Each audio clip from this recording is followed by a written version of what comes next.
की 25-30 वर्षामध्ये हे सर्व नगरपालिकेला लुटून पूर्ण आता स्वबळावर आपण त्यांचे उमेदवार उभा केलेले आहेत। और कहीं ना कहीं आज भी कांग्रेस ये बीजेपी के इशारे पे चल रही है। आजची राष्ट्रवादी ही भाजपासोबत असणारी बी टीम आहे। हे भाजपा त्यांना प्रमोट करून ह्या ठिकाणी उमेदवार निर्माण केलेला आहे। इथले जो अमरनाथ राजूरकरला मॅनेज राष्ट्रवादी आहे। भाजप समोरून वार करतो, राष्ट्रवादी पाठीमागून वार करून अनेकांना उद्ध्वस्त करत आहेत। नगरपालिकेचा महासंग्राम या विशेष कार्यक्रमामध्ये आपल्या सर्वांचं स्वागत आहे।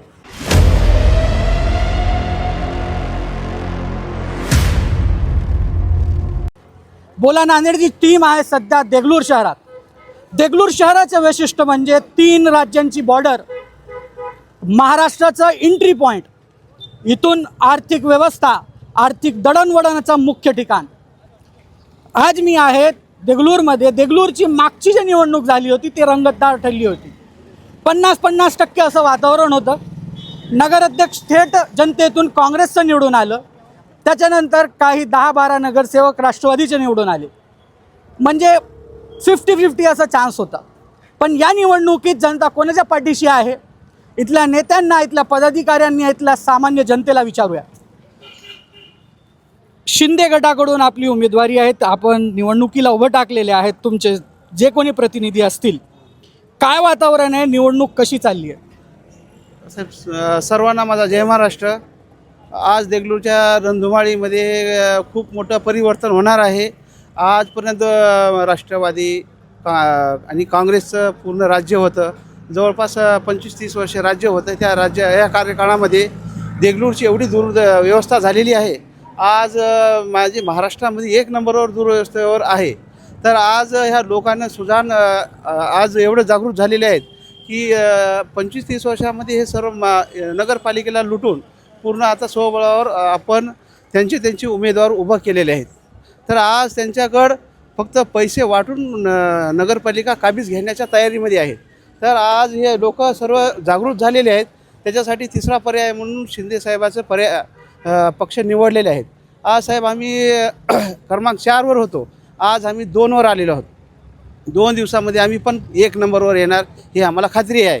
आज ह्या जनतेमध्ये इथलं जे परिवर्तन आहे काहीच झालेलं नाही। ह्या जनतेला आज का एवढं माहीत झालेलं आहे की बाबा आपले शिंदे साहेब आपले नगरविकास मंत्री आहेत। भरपूर काही जे महाराष्ट्रामध्ये 2.5 वर्षामध्ये जे काही कार्य केले, त्या धर्तीच्या आधारावर आम्ही 2.5 वर्षामध्ये देगलूरचं कायापलट करू, हे आम्हाला आत्मविश्वास आहे। ह्या जनतेनं पुरा आम्हाला कंटिन्यू फोन आहेत, गल्लोगल्ली फोन आहेत। जे लाडकी बहीणचे आमचे आहेत, लाडकी बहिणीला आम्ही बरेच जण आम्ही केलो, त्यांनी केलो म्हणून असं गल्लोगल्ली फिरत होते। तर आम्ही त्यांच्या मागे फिरत होतो।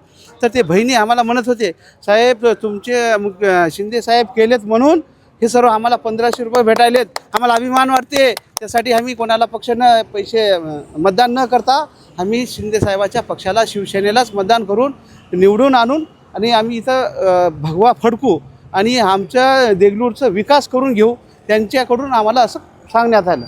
असे जनतेचे विचार आहेत पूर्ण। वंचित बहुजन आघाडीसोबत काँग्रेसची युती होती। एक मोठ्या हॉटेलमध्ये कार्यक्रम घेऊन त्याची घोषणा करण्यात आली, पण तुम्हाला समोर जावं लागते, काँग्रेसच्या समोरच तुम्हाला आव्हान आहे। काय वाटते? देखिए, कांग्रेस ने जब वंचित बहुजन आघाड़ी के साथ युति की बात की थी तब वो एक स्लोगन के साथ आए थे, सम समान और समानता की, लेकिन वो उसके ऊपर ठहर कर नहीं रहे। और कहीं ना कहीं आज भी कांग्रेस ये बीजेपी के इशारे पे चल रही है और ये युति तोड़कर खुद कांग्रेस ने अपना नुकसान किया है। रहा सवाल वंचित बहुजन आघाड़ी का, तो वंचित बहुजन आघाड़ी यहाँ के शोषित पीड़ित वर्गों की आवाज़ है और ये अपनी लड़ाई किस तरह से लड़ना है ये जानती है।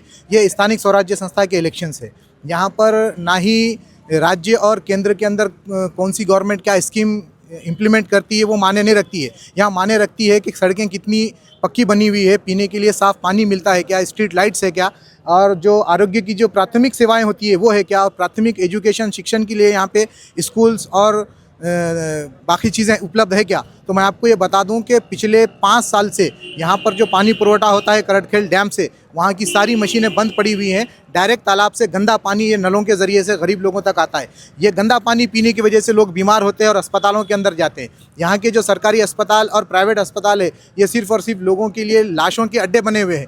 ऐसी परिस्थिति के अंदर लोगों को ये उम्मीद है कि इन प्रस्थापित पक्षों से हटकर अगर कोई नया विकल्प आता है, जैसा कि वंचित बहुजन आघाड़ी यहाँ पर एक विकल्प की शक्ल में 3 जगह से अपने उम्मीदवारों को उन्होंने ठहराया है, तो हमें ये लगता है कि लोग अगर इस प्रस्थापित राजनीति से परेशान हो चुके हैं तो वो एक विकल्प को चुनने के लिए तैयार हैं। माझा प्रश्न असा आहे की वंचित बहुजन आघाडी इतकं मोठं पक्ष आहेत, फक्त ते 3 जागा का लढतील?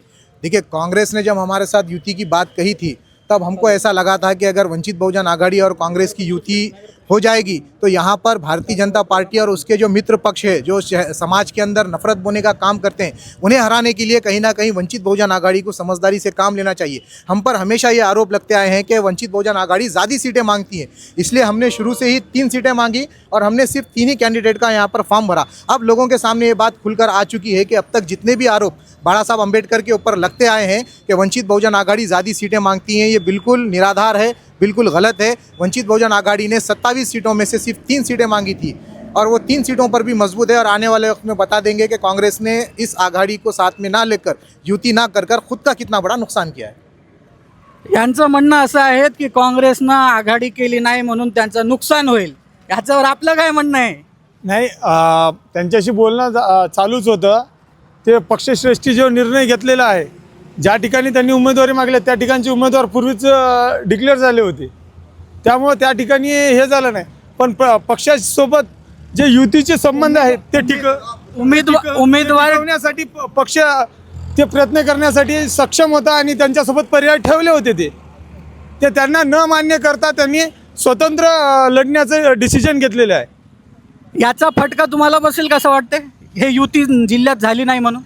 नाही, जिल्ह्यात सर्वत्र युती आहे ना. कंधार, लोहा, फक्त कंधारमध्ये एक युती शिल्लक आहे, बाकी कुठं नाही आहे. कंधारमध्ये आहे म्हणजे त्या ठिकाणी पण काँग्रेस त्यांच्यासोबत आहेच ना. असं नाही की कुठंच नाही. काँग्रेस विचारधारा ही वंचित सोबत जाण्याची आहे म्हणूनच कंधारमध्ये युती आहे ना. त्या ठिकाणी काही सीट्स दिलेलेच आहेत. म्हणजे देगलूरच्या वैयक्तिक राजकारणासाठी जे कोणी उमेदवारी मागत होते त्या ठिकाणी न उमेदवारी मिळाल्यामुळं त्याचे पर्यायी मार्ग देखील त्यांना सांगितलं होतं, ते न मान्य करता त्यांनी काँग्रेससोबत बंडखोरी करून या ठिकाणी त्यांनी उमेदवार खडे केलेत. काँग्रेसचं नगराध्यक्ष होतं मागच्या काळात, थेट जनतेतून निवडून आलेलं. कोणते विकासाचे काम काँग्रेसने केले आणि जे राहिलेले कोणते कामं कुठले करणार? अनेक विकासात्मक कामे आहेत. देगलूर शहरामधील मुख्य रस्ते असतील, रिंग रोड असतील, त्यानंतर नरंगड रोडचा रोड असेल, स्मशानभूमी असेल, अनेक महापुरुषांचे पुतळे असतील, पिण्याचा पाण्याचा विषय असेल. पिण्याचं पाणी कंटिन्यूली 3 दिवसाला एकदा या ठिकाणी नियम बनवलेले आहे. आजपासून नाही, गेल्या 10 वर्षापासून येते.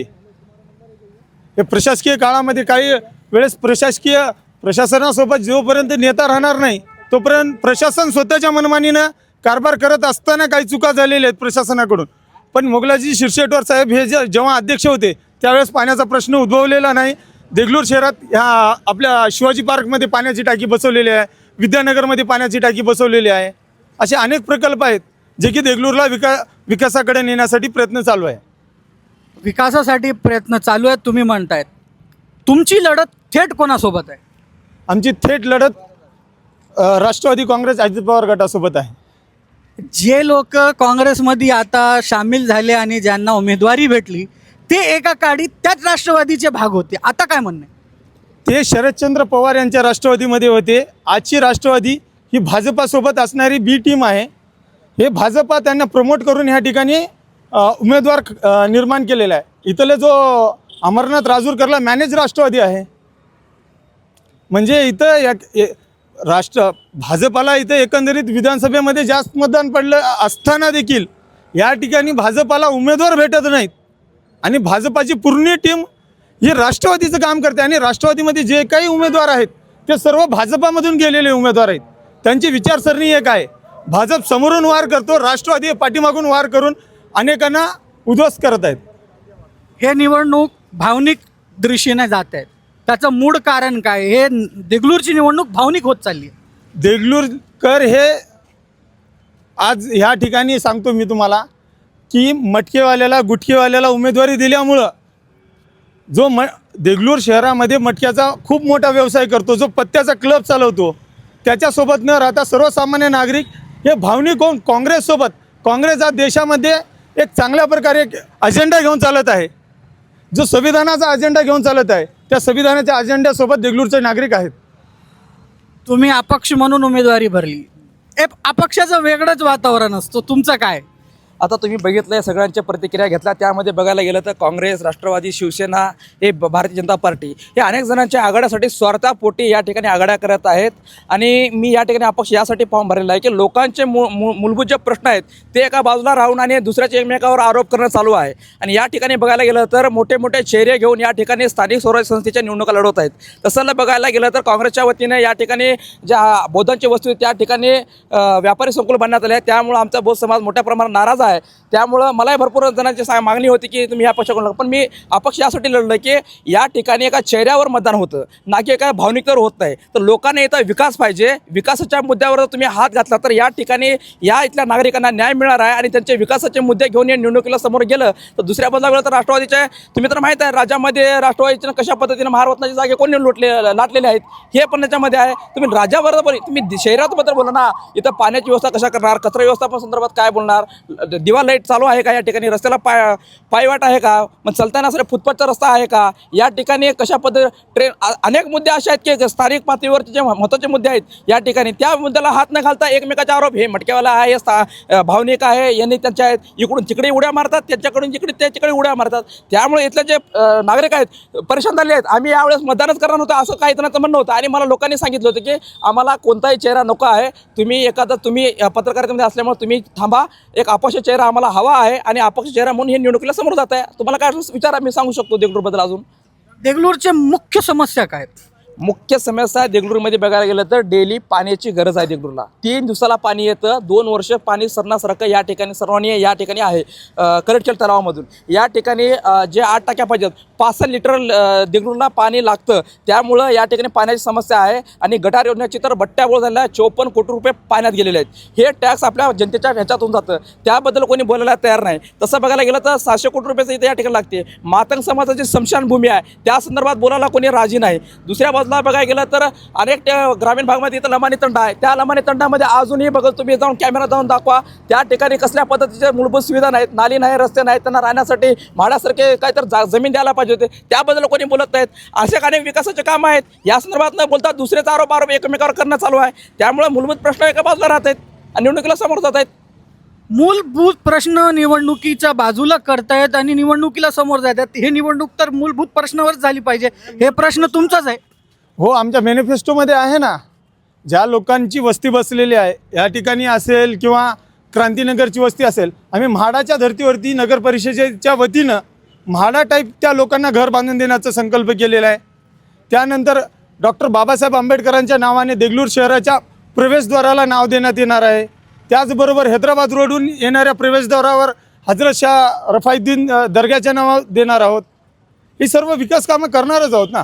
आणि राहिला प्रश्न त्यांचा मूलभूत प्रश्न ह्या ठिकाणी चालूच आहेत. आणि भावनिकतेचं नातं जे जडलेले आहे देगलूरकरांसोबत, ते स्वर्गीय कैलासवासी निलमवार साहेबांवर प्रेम करणारी जनता, अनेकांचे भांडणं असतील, तंटे असतील, गाव पातळीवरचं राजकारण असताना देखील राजकारण सोडून एक समाजसेवा म्हणून निलमवार साहेबांनी अनेकांच्या प्रश्नांमध्ये एक लोक अदालत म्हणल्यासारखं त्यांच्या घरी तंटे मिटवायचे. ह्यासाठी लोकांची भावनिक ना निलमवार साहेबांसोबत जुळलेली आहे. वंचित प्रामुख्याने कुठल्या विषयाला घेऊन निवडणुकीला समोर जात आहेत? तुम्ही कॅन्डिडेट म्हणून उभा आहेत, सध्या वंचितचा वारा आहे का? जी बिल्कुल, वंचित की हवा है. लोग जानते हैं कि वंचित बहुजन आघाड़ी के जो लोग होते हैं वो इस लोगों के मुद्दों के ऊपर लड़ने की ताकत रखते हैं. हमारी लड़ाई यहाँ पे शासन और प्रशासन से यही है कि जो लोगों के अधिकार है उन्हें मिलने चाहिए. रोज़ाना पीने का साफ़ पानी मिलना चाहिए, उन्हें साफ़ सुथरी सड़कें मिलनी चाहिए, रोज़ाना हर मोहल्ले के अंदर सफाई होनी चाहिए. कई इलाके यहाँ पर ऐसे हैं कि जहाँ पर 15-15 दिन सफाई नहीं होती है. आवारा कुत्तों की यहाँ पे बहुत ज़्यादा भरमार है. महिला सुरक्षा का मुद्दा है यहाँ पर, और भी इस तरह के जितने सारे मुद्दे हैं, हम उन मुद्दों के ऊपर यहाँ पर राजनीति करेंगे. हम यहाँ पर कांग्रेस, राष्ट्रवादी कांग्रेस और भाजपा को अपना प्रतिद्वंदी मानते हैं, अपना विरोधी मानते हैं। और हमारा ये कहना है कि यहाँ पर इन लोगों ने सत्ता का सुख भोगा है, यहाँ पर उन्हें लोगों ने खिदमत करने का मौका दिया था और वो उसके अंदर नाकाम हुए। लिहाजा मेरी अवाम से गुजारिश है कि इस बार वो नए पर्यायों को मौका दें, ताकि वो लोग आपको असल राजनीति क्या होती है, किस तरह से लोगों की समस्याएं हल की जाती है, वो कर बताएं। स्थानिक लोक काही आहेत त्यांना विचारूत की इथले काय समस्या आहे आणि कुठले राजकीय पक्ष वेगवेगळे हावे दावे करत आहेत। यांचं असं म्हणणं आहे की आम्ही हे करू ते झाले। तुम्हाला काय वाटतं? जितने पार्टियां यहाँ बड़े बड़े दावे कर रही है, सबको यहाँ की जनता ने मौका दिया। यहाँ कई सालों से कांग्रेस की सत्ता रही है। देगलूर नगर परिषद पर कांग्रेस की कई साल तक राज रहने के बाद, कई साल तक कांग्रेस शासक देगलूर रहने के बाद भी आज भी यहाँ पर देगलूर की आवाम को मूलभूत समस्याओं से महरूम रखा गया है। यहाँ पर रोड की समस्या है, गलियों में नालियों की समस्या है, ड्रेनेज की समस्या है, यहाँ पर कचरे की समस्या है और ऐसी छोटी छोटी कई समस्याएं यहाँ पर मौजूद है। इन सब समस्याओं के बावजूद जब कांग्रेस जैसी पार्टी को, जिसका आज कहीं पर भी कोई नामो निशान हमें नज़र नहीं आता है, एक तरफ हम देखते हैं तो वो राष्ट्रवादी के हाथों आड़े आती है, तो दूसरे तरफ बीजेपी और शिंदे सेना उसको दबाती है। इन हालात के अंदर कांग्रेस को एक अच्छा प्राय, एक अच्छा मौका वंचित बहुजन आघाड़ी ने दिया था और कहा था कि वंचित घटक मुसलमान तबका, दलित समाज, बौद्ध समाज और ओबीसी समाज, जो वंचित के साथ एक बड़ा वोट बैंक माना जाता है, वो समाज हमारे साथ है। अगर कांग्रेस वंचित के साथ आती है तो कांग्रेस का अच्छा खासा उसमें फ़ायदा होता था। लेकिन यहाँ के खासदार पता नहीं किसके इशारों पर काम कर रहे हैं, पता नहीं वो कौन सी विचारधारा पर चल रहे हैं। जब वंचित बहुजन आघाड़ी ने 27 में से सिर्फ 3 सीटें दी है, तो आपका काम था कम से कम उन 3 सीटों पर आप उम्मीदवार नहीं देते। चलिए जाने दीजिए, आपने उम्मीदवार वहां दिया, लेकिन विड्रॉल का आपको मौका था। हमारे वंचित के तरफ से कांग्रेस को ये कहा गया कि उन 3 सीटों पर आप विड्रॉल कीजिए। अगर आपको इतनी ही हमदर्दी मुसलमानों से, दलितों से, बौद्धों से, ओबीसी तबकात से है, तो आप फिर क्यों ये आप गद्दारी करे जैसा काम करते हैं। एक तरफ कॉन्फ्रेंस होती है और कांग्रेस की तरफ से कांग्रेस के दिग्गज नेता ये कहते हैं कि हम वंचित के साथ हैं। कांग्रेस के खासदार वंचित के लीडरों के बाजू बैठकर ये कहते हैं कि हम वंचित समाज को इंसाफ देंगे। 27 में से 3 जगह हम मांगते हैं, फिर 3 के साथ पीठ में छुरा घोंपने का काम कांग्रेस करती है। उसके बावजूद भी कांग्रेस अपने आप को सेकुलर कहती है। तो जनता अब होशियार हो चुकी है, जनता समझदार हो चुकी है। यहाँ पर ना राष्ट्रीय मुद्दे चलने वाले हैं, ना स्टेट के मुद्दे चलने वाले, ना ज़िला लेवल की राजनीति है। ये यहाँ पर नगर परिषद के जो मुद्दे होते हैं, उन मुद्दों पर यहाँ की जनता वोट देंगी और यहाँ की जनता को इन मुद्दों पर वोट देने के लिए वंचित का एक अच्छा चेहरा यहाँ पर सामने है और अल्हम्दुलिल्लाह वंचित की यहाँ पर अच्छी हवा भी है। कांग्रेस को उसका गुरूर 3 तारीख को चकनाचूर होकर मिलेगा। काँग्रेस ओव्हर कॉन्फिडन्समध्ये आहे, त्यांचं थेट असं म्हणणं आहे। माझं म्हणणं आहे की बाळासाहेब आंबेडकरांच्या पक्षामध्ये मी यापूर्वी काम केलेले आहे। बाळासाहेब म्हणायचे की वंचित घटकांना प्रतिनिधित्व मिळणं खूप गरजेचं आहे। तर वंचित घटकांना प्रतिनिधित्व मिळण्यासाठी प्रभाग क्रमांक 7 मध्ये जो उमेदवार खडा म्हणजे थांबवलेला आहे काँग्रेस पक्षाकडनं, त्याचे वडील एक हमाल आहेत। हमालाच्या मुलाला उमेदवारी दिल्याच्या नंतर ते वंचित घटकाला न्याय देणंच आहे। प्रभाग क्रमांक 11 मध्ये ज्या ठिकाणी ज्या मुलाचे वडील मिस्त्री आहेत, त्या मुलाला त्या ठिकाणी काँग्रेस पक्षाने उमेदवारी दिलेली आहे। ज्या लोकांनी काँग्रेसमध्ये राहून सामाजिक चळवळीमध्ये काम केलेलं आहे, त्या 3 नंबर वार्डमध्ये जे चळवळीत काम करणारा आहे, जो डॉक्टर बाबासाहेब आंबेडकरांच्या विचारावर चालणारा व्यक्ती आहे, त्या उमेदवारांना या ठिकाणी उमेदवारी दिलेली आहे। या ठिकाणी वंचितकडून थांबलेल्या उमेदवारांची पार्श्वभूमी तुम्ही सांगा मला, की ह्या ठिकाणी गोरगरिबांच्या लोक थांबलेले आहेत का वंचितकडनं? त्यांचा नगराध्यक्ष कॅन्डिडेट थांबलेला आहे का? नगराध्यक्ष कॅन्डिडेट पाहिजे ना देगलूरचा सर्वांगीण विकास करण्यासाठी। मग तुम्ही कोणाच्या बाजूने जातात? तुमची काँग्रेसबद्दलची आक्रोशता म्हणजे कुठेतरी म्हणजे भाजपाची बी टीम म्हणूनच काम करतात की तुम्ही या ठिकाणी राष्ट्रवादीची बी टीम म्हणून काम करतात? यांचा थेट आरोप आहेत की तुम्ही राष्ट्रवादीची बी टीम म्हणून इथं काम करतायत। राष्ट्रवादी की बी टीम वंचित कहाँ कहाँ पर है नगर परिषद में, कांग्रेस की बी टीम वंचित कहाँ कहाँ पर है, ये आप नहीं बतला सकते। इतने सारे नगर परिषद में नांदेड़ ज़िले की अगर मैं बात करूं तो कहीं पर भी बीजेपी को फ़ायदा ना हो जाए, इसलिए वंचित बहुजन आघाड़ी ने नगर परिषद के उम्मीदवार नहीं दिए। हमने हर जगह पर कांग्रेस का मान सम्मान किया, युति का मान सम्मान किया, कांग्रेस कैंडिडेट का मान सम्मान किया और हमने इसलिए कई कैंडिडेट नहीं दिए। लेकिन इन सब के बावजूद हम चंद जगहों पर कैंडिडेट देते हैं तो वहाँ पर भी कांग्रेस अपने कैंडिडेट दे देती है। अब रही बात दूसरी बात, हमारे भाई ने ये कहा, हमारे भाई ने ये बात म्हणणं होतं की वंचित घटकाला न्याय मिळाला पाहिजे। एका हमालाच्या मुलाला जर उमेदवारी देणं हे जर चूक असेल आणि तिथल्या जर प्रस्थापित एससी समाजातल्या व्यक्तीला जर उमेदवारी वंचित देत असेल तर मग हे बाळासाहेबांच्या विचारावर चालणारी वंचित आहे का, मला यांनी सांगावं।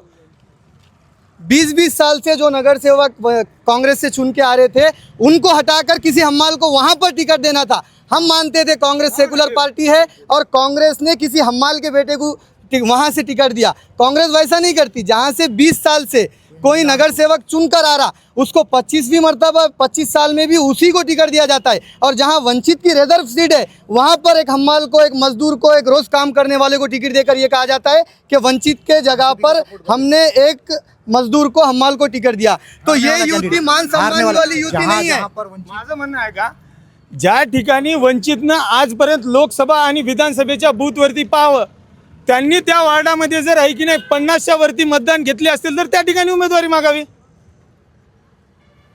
ज्या ठिकाणी तुम्ही तिथं कामच करत नाही आणि दावा करताय 7 नंबरमध्ये म्हणा, तुम्ही 11 नंबरमध्ये म्हणा, त्या ठिकाणी तुमचं काम पण दाखवा ना। त्या ठिकाणी जो हमालाचा मुलगा आज काम करतोय पक्षासाठी, या वंचित आणि काँग्रेसच्या लढाईमध्ये आपण कुठं आहात?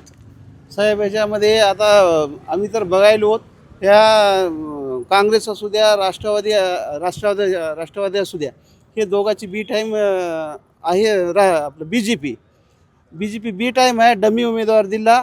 त्याच्यामुळं आमचे नगरविकास मंत्री आहेत, आम्हाला आत्मविश्वास आहे महाराष्ट्रामध्ये सर्वात लोकप्रिय कोणी नेते असतील तर आमचे माननीय मुख्यमंत्री उपमुख्यमंत्री एकनाथरावजी शिंदेसाहेब आहेत। पुरा जनतेवर विश्वास आहे, जनतेला एवढा आत्मविश्वास आहे जे त्यांनी सांगायची गरज नाही, पूर्ण महाराष्ट्रामध्ये पूर्ण करून दाखवलेत।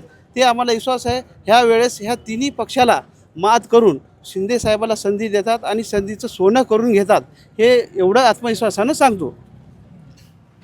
अभी मेरे दोस्त विकास नरवागर ने जो दावा किया है कि इससे पहले कितने वोट मिले, तो ये बता दूं कि 2016 में पार्टी बनने के बाद 18 से ये हमारा पहला इलेक्शन है नगर पालिका का।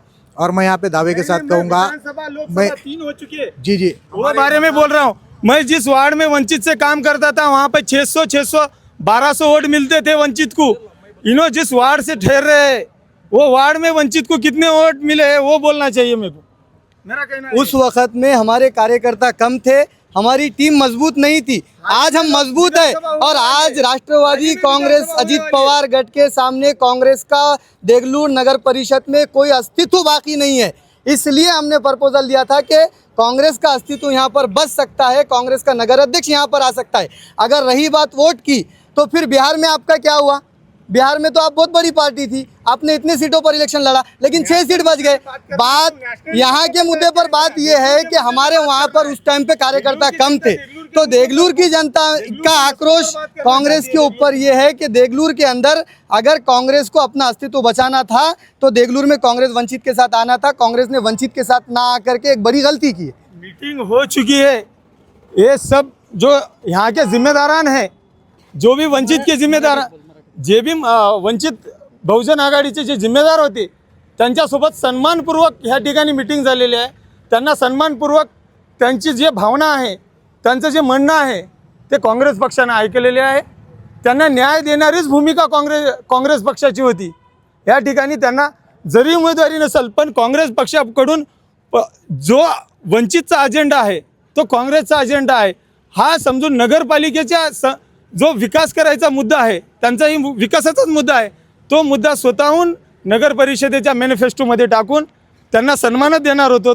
पण त्यांना कुठंतरी कोणाचं तरी ऐकायचं होतं, ह्या गोष्टी कुठंतरी त्यांना उमेदवार थांबवायचेच होते, त्यांना काँग्रेसचं ऐकायचंच नव्हतं, युतीत ठेवायची नव्हती। लय भांडणं चालू आहेत काँग्रेस आणि वंचितचं, त्यांचं ते किस्सा चालू आहे। तू अपक्ष उमेदवार आहे भाऊ, तुझं काय म्हणणं आहे? हे भांडणात काय होईल? आता तुम्ही जे सांगताय भांडणं चालू आहेत हे सगळे जनता बघत आहे। ह्यांच्या भांडणामध्ये लोक कंटाळलेत। एक नवीन चेहरा पाहिजे, नवीन लोकांना एक कायदा काम करण्याची ऊर्जा घेऊन पुढे जाणारा एक माणूस पाहिजे. हे असल्या ह्याच्या लपड्यामुळे स्वार्थापोटी युत्या करणं आणि आघाड्या करणं, नंतर त्याला भांडून घेणं, यांनी ह्याच्यासोबत होते आणि त्याच्यासोबत होते. आणि राहिला दुसरा मुद्दा, मी ह्या समाजाला हे प्रतिनिधित्व दिलो किंवा ते आम्हालाच पोरगा, ते नका सांगू. ज्याच्यामध्ये क्वालिटी आहे का त्या नगरसेवक पदाची, तो जाऊन तिथं या सभागृहामध्ये जाऊन आवाज उचलणार आहे का, त्या सामान्य माणसाचे प्रश्न त्या ठिकाणी मांडणार आहे का. नेमकं त्यांच्या अनेक, मला सांगतो, माता समाज इथं गौतमनगरमध्ये अजूनही नाली नाही, रस्ते नाहीत. ते लोक म्हणतात की येतात आता पाया पडतात, 5 वर्ष त्याचे पाया पडावं लागते. मला कोणावर ते आरोप करत नाही, पण तुम्ही विकासाच्या मुद्द्यावर बोला ना. तुम्ही असं सांगू नका आम्ही यांना हमालीला दिलो ते दिलो, त्याचं सांगू नका. विकासाच्या मुद्द्यावर आम्ही एक काम करणार आहे. हे माणूस तिथे येऊन त्या ठिकाणी आमच्या प्रभागाचा विकासाच्या मुद्द्यावर त्याने बोलणार. ह्याच्या या दोघांच्या भांडणामध्ये त्यामुळं खरं तर तुम्हाला निवडणूक लढायचं तर अपक्ष भरून निवडा. कारण का तुम्हाला जनता बघते ना, त्यांचं म्हणणं काय, आम्हाला काम करणारा माणूस पाहिजे. आम्हाला 1000 2000चे आम्हाला घेणं देणं नाही. आम्हाला 5 वर्ष संपर्कात राहणारा माणूस पाहिजे आणि आमचे प्रश्न सोडले पाहिजेत. 5 वर्षात संपर्कात राहणारा माणूस पाहिजे. 5 वर्ष 24 आवर्स अविनाश मशिनेजीराव निलोमर साहेब हे सदैव जनतेच्या सेवेत असतात. मोगलाजी यांना शीर्षेटवर असतील, हे तुम्ही हाक द्या. हाकेला साथ देण्यासाठी नगराध्यक्ष कॅन्डिडेट, नगरसेवकही देखील आणि काँग्रेस पक्षाचे प्रत्येक कार्यकर्ता, हा पोलीस स्टेशन असो, तुमचं तहसील असो, त्यानंतर सरकारी दवाखाना असेल, पंचायत समिती असेल, या सर्व कामांसाठी गेल्या 3 वर्षापासून मी स्वतः ज्या भागामध्ये पाणी मुसळधार ढगफुटी होत आहे, पाणी पडत आहे, त्या ठिकाणच्या लोकांना जाऊन स्वतःहून मी भेटत आहे आणि त्यांना ते पैसे, जो घरात पाणी घुसलेलं आहे त्या पाणी घुसलेल्या लोकांना त्यांचं अन्नधान्य नाश झालेलं आहे, तर प्रशासनाकडून त्यांना आर्थिक मदत, जे काही आर्थिक मदत मिळत आहे ते मिळवून देत आहे. त्यांना अन्नधान्याचं वाटप करण्यासाठी मी प्रशासनाकडे मदत मागत आहे आणि ते त्यांना मिळवून देत आहे. शहरामध्ये आजपर्यंत कधी झालं नव्हतं. पाणी का पडतं आणि पाणी साचतं का, याच्यामध्ये कारण काय, आता मी सांगतो ते सांगतो की उत्तर ते सांगतो. कारण का पर्यावरण संदर्भात त्यांनी इथं झाडे लावून नाहीत, त्याचं मी कारण देतो. पर्यावरण संदर्भात त्यांनी जनजागृती केली नाही. राहिला मुद्दा दुसरा, 5 वर्षामध्ये त्यांनी ज्या पद्धतीने पर्यावरण काम करायला पाहिजे होतं ते केलं नाही. राहिला मुद्दा पाणी कसं असते, तर पाणी तुम्ही रस्ते बरोबर बांधले नाहीत, नाली खालीवरी केले, मग तुम्ही टक्केवारीने घेऊन काम केलेत का. जनतेचं म्हणणं आहे अनेक भागामध्ये असं. टक्केवारीचा विषय आलाय आता. टक्केवारीचा विषय थोतांड आहे. विषय हा आहे की पाणी हा निसर्गाने पडतोय. हा मुंबईमध्ये साचतो, नांदेडला साचतोय, हा कोल्हापूरला साचतोय. हा भ्रष्टाचार होतो कसं, अरे पाणी महापूर आल्याच्या नंतर त्याला आउटलेट निघते. मी काय म्हणतोय, माझी भूमिका आहे का, ज्यावेळेस पाणी पडतं आणि पाणी ओसरतंय, ज्यावेळेस मोठी ढगफुटी होते त्यावेळेस लोकांचं नुकसान होते. त्यावेळेस साधी ढगफुटी नाही, 1 तासाचा पाऊस पडला तर फुले नगरला घराघरामध्ये पाणी जातं, दुसऱ्या बाजूला लमाने तंडामध्ये पाणी जातं, गौतमनगरमध्ये पाणी जातं. अजून 2 तास जर पडलं तर आमच्या सिद्धारामध्ये काय करायचं की नालीचं पाणी, गटार योजनेचं पाणी सगळं तेच पाणी प्यायला येतं. असं नाही की अनेक एरिया आहेत, अनेक लोक कंटाळून गेले त्या लोकांना की बाबा सांगून आमच्या घरात साप येतात, पाणी पडल्यामुळे अनेक अडचणी आहेत. तुम्हाला माहीत आहे, तुम्ही जनतेचे थोडंसं इथं विचारलात तर अनेक प्रभागामध्ये पाणी अजूनही साचले आहे, त्याच्याबद्दल कोणीही काम केलेलं नाही. अनेक लोकांची मागणी आहे की आमचं लवकरात लवकर काम व्हावं अशी त्यांची अपेक्षा आहे. लोकांचे कामं काय म्हणणं आहे, हे जर निवडून आले, तुम्ही निवडून आले तर लोकांचे कामं होतील का. मुझे लगता है कि लोगों के काम होना चाहिए और आवाम ने भी इसकी जवाबदेही करनी चाहिए कि वो जिसे चुनकर देते हैं, जिन लोगों को चुनकर देते हैं उनसे सवाल करने चाहिए, उनसे पूछने चाहिए कि हमने आपको चुनकर दिया है, फिर हमारी ये हालत क्यों है. आधा देगलूर ये खड्डे के अंदर बसा हुआ है. विनय की बात से मैं सहमत हूँ कि जब कभी भी थोड़ी सी बारिश होती है तो हमारे आधे से ज़्यादा इलाकों के अंदर, बस्तियों के अंदर पानी घुस जाता है. तो कहीं ना कहीं इस परिस्थिति से निकलना चाहिए. लेकिन मुझे अफसोस इस बात का हो रहा है कि कांग्रेस अपनी ज़्यादातर एनर्जी ये वंचित बहुजन आघाड़ी के खिलाफ लगा रही है. अगर ये एनर्जी वो राष्ट्रवादी के खिलाफ लगाएगी तो शायद उसे कामयाबी मिलेगी. वंचित बहुजन आघाड़ी यहाँ पर सिर्फ 3 सीटों पर खड़ी है. यहाँ पर जो उसके कैंडिडेट है ऑलरेडी एक प्रभाग क्रमांक 4 से वहाँ से उसे अच्छा मतदान मिल चुका है. 7 और 11 से 2 नए कैंडिडेट्स है, लेकिन उनका जो सामाजिक बैकग्राउंड है वो काफ़ी स्ट्रांग है. और हमें ये अपेक्षा है कि लोग एक नए चेहरे के ऊपर भरोसा करते हैं और वंचित बहुजन आघाड़ी की पॉलिटिकल इमेज को देखते हुए हमें मतदान करेंगे. लेकिन असल में कांग्रेस की लड़ाई है किसके खिलाफ. मुझे तो ऐसा लग रहा है कि सारी कांग्रेस वंचित के खिलाफ ही लड़ी है. वो हमें यहाँ पर बी टीम कह रहे हैं राष्ट्रवादी की और खुद खंडार में बैठे हुए हैं. तो ये किस तरह की राजनीति है. इनके खासदार कह रहे हैं, ये तो एक आम कार्यकर्ता है, इनके खासदार कह रहे हैं कि हमसे गलती हो गई, युति लेट हुई इसलिए हम नहीं दे सकते. और ये कह रहे हैं कि भाई वंचित चाहती ही नहीं थी. यानी कि ये क्या चाहते हैं कि हम सिर्फ इन्हें समर्थन दें, बगैर किसी वादों के, बगैर किसी इसके हम सिर्फ समर्थन दें, वोट बैंक बन के रहे और हमारा कोई नेतृत्व खड़ा ही ना हो. हमारा उनके बारे में हमारा कहना है, वंचित के लिए बाळासाहेब आंबेडकरांसाठी माझ्या शरीराचे कातडे देखील काढून त्याचे चपल्या शिवून बाळासाहेबांच्या पायात घातले तरी मी बाळासाहेबांचे उपकार फेडू शकत नाही. पण आज परिस्थितीला जर स्थानिक मुद्द्यांवरती आपल्याला जर लढायचं असेल तर आपण व्यवस्थित ह्या ठिकाणी बसून वंचित समाजाला प्रतिनिधित्व भेटताना ह्या ठिकाणी प्रस्थापित लोक येऊन थांबलेले आहेत आणि ज्या यांचा असा आरोप- ज्या ठिकाणी काँग्रेस विजयी मार्गाकडे जात आहे त्या ठिकाणी 3 उमेदवार दिलेत. हा कुठेतरी आम्हाला गैरसमज त्यांच्याकडनं होते. हे तो clear हे करा. शेवटचा प्रश्न आहे. त्यांचं असं म्हणणं आहे की ज्या ठिकाणी काँग्रेसचे उमेदवार निवडून येणार होते त्याच ठिकाणी वंचित बहुजन आघाडीने उमेदवार दिले. तर हे काय म्हणणं आहे? इसका जवाब 3 तारीख को आपको मिल जाएगा। कांग्रेस वहाँ पर तीसरे चौथे नंबर पर रहेगी। वंचित बहुजन आघाड़ी कांग्रेस के कैंडिडेट्स के मुकाबले में ज़्यादा से ज़्यादा मतदान, जो हमारा सेफ जोन है, जहाँ पर हमें पूरा यकीन है कि हम यहाँ से बहुत अच्छे मतदान लेकर आ सकते हैं, हमने वहीं से कैंडिडेट दिए हैं। दूसरी चीज़ ये है कि अभी मैं कांग्रेस को यहाँ पर एक सलाह देना चाहूँगा कि कांग्रेस अभी वंचित के पीछे ना लगे। वंचित बहुजन आघाड़ी की ताकत यहाँ पर काफ़ी मजबूत है, वो उसे कम करने की कोशिश ना करे, अपनी ताकत बढ़ाने के ऊपर जोर दे। राष्ट्रवादी के खिलाफ वो अपने मोर्चे को मजबूत करे। वंचित बहुजन आघाड़ी अपने कैंडिडेट चुना के लाने के लिए सक्षम है और उसके लिए वो पूरा काम कर रही है। कांग्रेस यहाँ पर कितने नंबर पे ये आम जनता से आपको मालूम हो जाएगा। वो अपने ऊपर ध्यान दे, वंचित की वो फिक्र ना। शिंदे सेनेची काय पोझिशन आहे? काय वाटते या सगळ्या भानगडीत? ह्या भानगडीमध्ये शिंदे सेनेचा उमेदवार जे दिलेला आहे, शिंदे सेनेचा उमेदवार स्वच्छ चेहरा, सुंदर चेहरा असं दिलेला आहे. हे आता याच्यामध्ये अगोदरचे जे काही भ्रष्टाचारी भरपूर काय केले त्याची कल्पना सर्व पूर्ण देगलूरवासियाला आहे.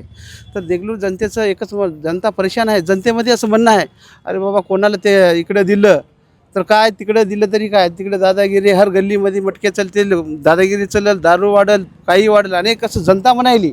त्याच्या माध्यमातून आम्हाला आत्मविश्वास आमचं वाढायला की बाबा जनता आमच्या पाठीशी आहे. कसं आहे, शिंदे साहेब आता उपमुख्यमंत्री नगरविकास मंत्री असल्यामुळं जनतेला सुद्धा कळालेलं आहे की बाबा आपण आपल्या चान्स दिलेत, आपल्याला संधी दिलेत, आपण त्या संधीचं सोनं करून घ्यावं. म्हणून आम्हाला कंटिन्यू लोक आमच्या संपर्कात आहेत.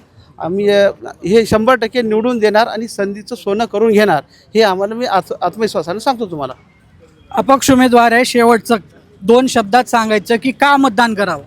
यासाठी मतदान करावं की प्रभागाचा विकास करण्यासाठी तुम्ही अनेकदा अनेक पक्षाला संधी दिली, आतापर्यंत सगळ्यापर्यंत तुम्हाला संधी दिलेली आहे. मात्र एकदा अपक्ष उमेदवाराला संधी देऊन बघा, जेणेकरून तुमचे जे काही मूलभूत प्रश्न आहेत मी सोडून दाखवणार आहे आणि अनेक लाखो रुपयाचा, कोटी रुपयाचा निधी या ठिकाणी 14 वित्त आयोग असेल, दलित वस्ती असेल, अनाभाऊसाठीच्या अनेक योजना आहेत, त्या योजना मी त्यांच्या घरापर्यंत पोहोचून देण्यासाठी मी काम करणार आहे आणि जे भ्रष्टाचारी अधिकारी आहेत त्यांच्यावर देखील कारवाई देखील करणार आहे. म्हणून या ठिकाणी मी सगळे नगराध्यक्ष उमेदवारांना देखील सांगणार आहे की नागरिकांना देखील सांगणार आहे की अशा उमेदवारांना तुम्ही निवडून द्यायचं आहे की जेणेकरून तुमचे प्रश्न सोडणारे आहे. त्यामुळं येणारी निवडणुकीला 2 तारखेला अशाच उमेदवारांना द्या की ते तुमच्या संपर्कात राहणार आहे. हे सगळी परिस्थिती आता तुम्ही व्हिडिओच्या माध्यमातून बघितली. इथं सगळं प्रमुख मुद्दा होतं वंचित आणि काँग्रेसचा भांडणं. याच्यात शहराचे विकासाचे मुद्दे पण काही आले. आम्ही एक विशेष सूचना या व्हिडिओमध्ये देतोय.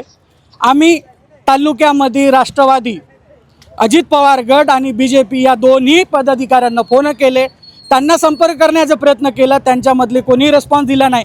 म्हणून आजची हे जे चर्चासत्र वाहिली हे फक्त आणि फक्त वंचित बहुजन आघाडी, शिंदे सेना गट आणि काँग्रेस या प्रतिनिधींमध्ये झालेली आहे.